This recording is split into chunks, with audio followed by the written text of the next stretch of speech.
எல்லோருக்கும் வணக்கம். எல்லாரையும் எப்படி இருக்கீங்க? நான் நல்லாவே இருக்கிறேன். ஸோ இன்றைக்கி நம்ம பார்க்க போகிறது சேப்பங்கிழங்கு வறுவல் தான். வறுவல் சொல்லலாம், ஃப்ரை சொல்லலாம், செமி ஃப்ரை, செமி ட்ரை, அந்த மாதிரி சொல்லலாம் பாருங்கள். ஸோ அந்த மாதிரி ஸ்டைலில் தான் இது இருக்கும் பாருங்கள். இது ஆக்சுவலாக எனக்கு எங்கள் பக்கத்து வீட்டில் இருக்கிறவங்க கொடுத்தாங்க. ஸோ அப்போ நான் சாப்பிடும்போது டேஸ்ட் ரொம்பவே நல்லா இருந்தது. அதுலேருந்து இந்த மாதிரி தான் நான் பண்ண ஆரம்பிச்சிட்டேன் பாருங்கள். டேஸ்ட் ரொம்பவே நல்லாயிருக்கும் நான் சொன்ன மாதிரி. இதுக்கு பார்த்திங்கன்னா கிழங்கு நல்லா அலசிட்டு, சேப்பங்கிழங்கு அலசிட்டு குக்கரில் போட்டு வேக வச்சுட்டு தூளை நீக்கிட்டு கட் பண்ணிக்கலாம். கட் பண்ணும்போது பார்த்திங்கன்னா கொஞ்சம் பெரிய சைஸாக கட் பண்ணிங்கன்னா நல்லாயிருக்கும். ஏன்னு கேட்டால் அதில் இருக்க வளவளப்பு இருக்கு இல்லையா? ஸோ அந்த வளவளப்பு தான் நமக்கு ஹெல்த்துக்கே நல்லது உங்களுக்கு. அந்த மாதிரி இருக்கிறனால நம்ம ஃபுல் ஃப்ரை பண்ணிட்டோம்னு வச்சுக்கலாம், கிறிஸ்பி மாதிரி ஆகிடும் பாருங்க. ஸோ அந்தளவுக்கு அதில் இருக்க அந்த வளவளப்பு தன்மையெல்லாம் போயிடும் இல்லையா? அதனால் நீங்கள் பார்த்தீங்கன்னா கொஞ்சம் பெரிய பீஸாக போட்டுங்க. எப்போயும் நீங்கள் இனிமேல் ஃப்ரை பண்ணிங்கன்னா டேஸ்ட்டும் நல்லாயிருக்கும், ப்ளஸ் பார்த்தீங்கன்னா ஹெல்த்துக்கு ரொம்பவே நல்லது. ஸோ கட் பண்ணிவிட்டு அதில் ஒரு குக்கரில் போட்டுட்டு மசாலா மீன்ஸ் பார்த்தீங்கன்னா ஒரு மஞ்சள் தூள், மிளகாத்தூள்னு சொல்ல ரெட் சில்லி பவுடர், தனி மிளகாத்தூள் சொல்லுவாங்களே, ஸோ அதை ரெண்டையும் போட்டு மிக்ஸ் பண்ணியிருக்காங்களாம். மிக்ஸ் பண்ணி பார்த்தீங்கன்னா ரெண்டு குலுக்கிட்டு அப்படியே குக்கரில் போட்டு மூடி வச்சிடலாம்.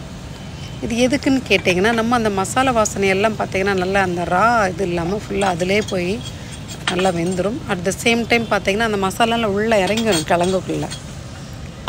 அதனால் உங்களுக்கு டேஸ்ட் ரொம்பவே நல்லாயிருக்கும். இது மட்டும் இந்த மாதிரி மட்டும் இந்த சேப்பங்கிழங்கு மட்டும் இல்லை, நீங்கள் என்ன கிழங்கு பண்ணாலும் நீங்கள் மசாலா போட்டுட்டு இந்த மாதிரி வேக வைக்கிற உருளைக்கிழங்கு பண்ணாலுமே நீங்கள் அதுக்கு முன்னாடி வத்தல் பொடியெல்லாம் போட்டுட்டு குக்கரில் போட்டு வச்சுட்டு அப்புறமா நீங்கள் ஆயிலில் போட்டு ஃப்ரை பண்ணுங்களேன், ரொம்ப நல்லாயிருக்கும். நான் அந்த மாதிரி ஸ்டைலில் தான் எப்போவுமே பண்ணுறது. கொஞ்சம் டைம் ஆனாலும் பரவாயில்ல, சைடில் பண்ணிக்கலாம் அப்படின்னு தான் பண்ணுறது. ரொம்ப நல்லாயிருக்கும் பாருங்கள். கடாயை சூடு பண்ணிவிட்டு அந்த கிழங்கு வெந்துட்டுருக்கட்டும். நம்ம சைடில் பார்த்திங்கன்னா கடாயை சூடு பண்ணிவிட்டு அதில் எண்ணெய் ஊற்றிடலாம். எண்ணெய் ஊற்றிட்டு கடுகுளுத்தம் பருப்பு, போகும்போது உளுந்தம் பருப்பு நான் சொன்ன மாதிரி வேணுன்றவங்க கொஞ்சம் நிறைய போட்டுக்கலாம். கடலைப்பருப்பு பிடிக்கிறவங்க போட்டுக்கலாம், அது அவங்கவுங்க விருப்பத்தை பொறுத்து. நான் பார்த்திங்கன்னா கடுகுளுத்தம் பருப்பு மட்டும் தான் போட்டிருக்கிறேன். அந்த கடுகுளுத்தம் மாதிரி நல்லா பொரிஞ்ச உடனே பூண்டு, நான் சொன்ன மாதிரி பூண்டு சின்ன பூண்டு சொல்ல குட்டி குட்டியாக இருக்கும் இல்லையா பீஸு, சின்ன பூண்டு, ப்ளஸ் அது ரசப்பூடு சொல்லுவோம். ஸோ அது நீங்கள் மேக்ஸிமம் குழம்பு பொரியல் எல்லாத்துக்கும் யூஸ் பண்ணிங்கன்னா வாசமாகவும் இருக்கும் பாருங்கள், ஹெல்த்துக்கும் நல்லது, டேஸ்ட்டாகவும் இருக்கும் உங்களுக்கு. அதுதான் நான் பார்த்திங்கன்னா 1/4 கிலோ, இப்போ நம்ம எடுத்துக்கு 400 கிராம், இதுக்கு ஒரு 20 பல் பூண்டை தட்டியிருக்கேன் பாருங்கள்.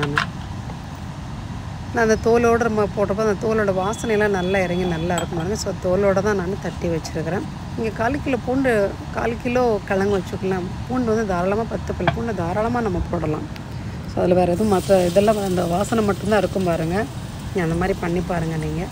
ஸோ தட்டிட்டு அந்த ஆயில் ஃப்ரை ஆன உடனே இந்த பூண்டையும் போட்டுட்டு இது நல்லா உங்களுக்கு ஒரு ப்ரௌன் கலரில் வந்துடும் இல்லையா? ஸோ வந்த உடனே இந்த கிழங்கு தூக்கி நம்ம அதில் போட்டுடலாம். இந்த மசாலாலாம் இருக்கு இல்லையா? ஸோ அதெல்லாம் தூக்கி அப்படியே சூடாகவே இருக்கணும், பரவாயில்ல. அது தூக்கி அதையும் போட்டு நல்லா கிளறிடும். கொஞ்சம் ஃப்ரை பண்ணிகிட்டே போட்டுட்டு ஃப்ரை பண்ணும்போது நல்லா ஓரளவுக்கு நமக்கே தெரியும் நல்லா ஃப்ரை அந்த மசாலாலாம் இதாகிட்டுருக்கும். ஆன உடனே கருவேப்பிலை நல்லா தூவிட்டு இறக்கிடலாம். அந்த கருவேப்பிலை எப்போவுமே நீங்கள் உருளைக்கிழங்கு மற்ற எதோ பண்ணும்போது நீங்கள் கடைசி நேரத்தில் போட்டு பாருங்களேன், வாசனை ரொம்ப நல்லா இருக்கும் பாருங்கள். நல்லாயிருக்கும், கலர் சேஞ்ச் ஆகாமல் அப்படியே க்ரீன் கலரில் இருக்கும் பாருங்கள். ஸோ ரொம்ப நல்லாயிருக்கும் பாருங்கள். கண்டிப்பாக நீங்கள் ட்ரை பண்ணி பாருங்கள். இது பார்த்திங்கன்னா சாம்பாருக்கும் இந்த வறுவல் நல்லாயிருக்கும். தயிர் சாதம், வெறும் ரசம் மட்டும் வச்சா கூட சாப்பிட்டு பாருங்களேன், அதுக்குமே அருமையாக இருக்கும். நீங்கள் கண்டிப்பாக ட்ரை பண்ணி பாருங்கள். ட்ரை பண்ணி பார்த்து எனக்கு கமெண்ட் பண்ணுங்கள். இந்த வீடியோ முன்னாடியே நான் எடுத்தது தான், பட் இப்போ சரி ஓகே இதை நீ பண்ணிடலாம், அப்லோட் பண்ண முடியல பார்த்தா எனக்கு ஸ்பேஸ் இல்லைன்னு வரும். என்னோடய மொபைலில் கம்மியாக தான் அதில் ஜிபி இருக்குதுல்ல, கொஞ்சம் லேட்டாக தான் கொடுக்குறேன். பட் டேஸ்ட் ரொம்ப நல்லாயிருக்கும். நீங்கள் கண்டிப்பாக ட்ரை பண்ணி பாருங்கள். ட்ரை பண்ணி பார்த்துட்டு கமெண்ட்டில் சொல்லுங்கள். ஓகே, தேங்க்யூ, பாய்.